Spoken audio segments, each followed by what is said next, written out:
Here is how I made the scene in less than a few hours.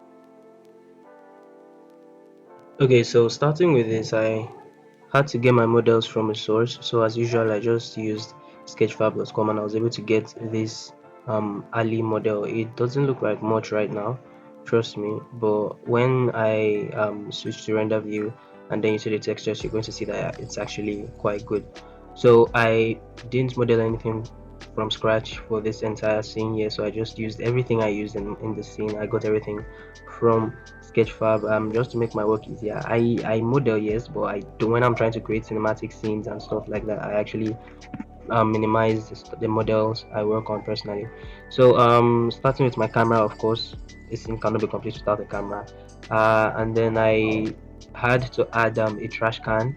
Yeah, I was just trying to get some assets that I know you would definitely find in an alley. So I decided to get a trash can. I got just one, but then I just duplicated it and just spread it around the scene. I got a trash bag. I got one also. Then I just shift D to duplicate and spread it around my scene.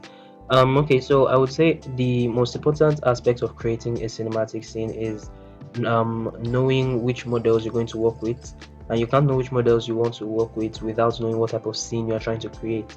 So when you know the type of scene you're trying to create, then you know which models you're going to need.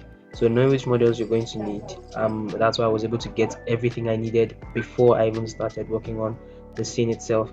So I got the AC, I got the lamppost, I got the trash can, just everything you would find in an alley.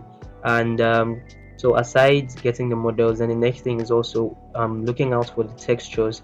So if you're going to be using if you're going to be creating a scene that you're going to need to zoom in, I would advise you getting high quality textures. They don't necessarily have to be 8K or something higher than that, but 4K would suffice instead of just going for 1K. 1K won't be okay that much. So from 2K, 4K, then you can also go for 8K if that's what you want.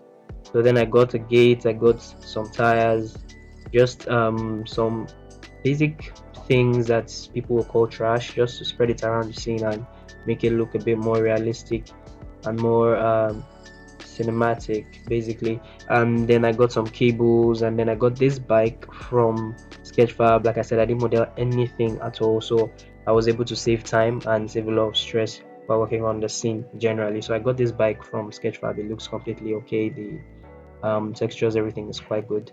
And then I got this crate as well. uh, so before recording this, I had already placed everything where I wanted them to be. I'd already placed everything in the scene already. As you can see, I have my camera set up as well. Yeah, so I have everything in place. So I'm just going to switch to render view real quick for you guys to see how it looks like. So I use cycles render for this because like I said, I was going for a realistic scene. So I switched to the render view for you guys to see how it looks like. Now if you look at the lamppost, you can see that it's giving some kind of emission. So that's because the model came with an emission shader naturally, so that's not my own work. So all I had to do was just add light to it because the scene is looking a bit dark. I already added an area light, so this is the same without the area light. You can see how dark it is.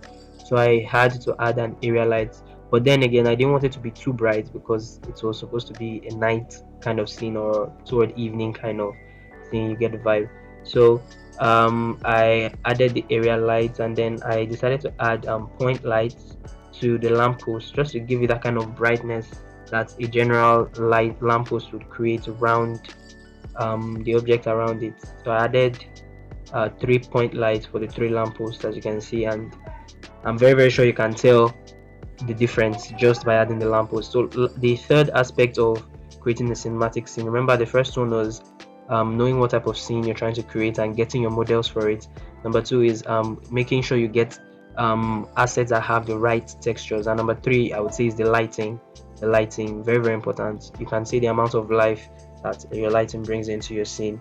And yeah, so I added some spotlights to give it a kind of like lighting on the bottom. Yeah, and this is the final result. So I actually did I added a few edits. I added my chromatic aberration in DaVinci Resolve, but I'm very sure you can see that it turned out pretty good. So that's how you create your scene. Always make sure to look out for those four things, and I'll see you guys in the next video.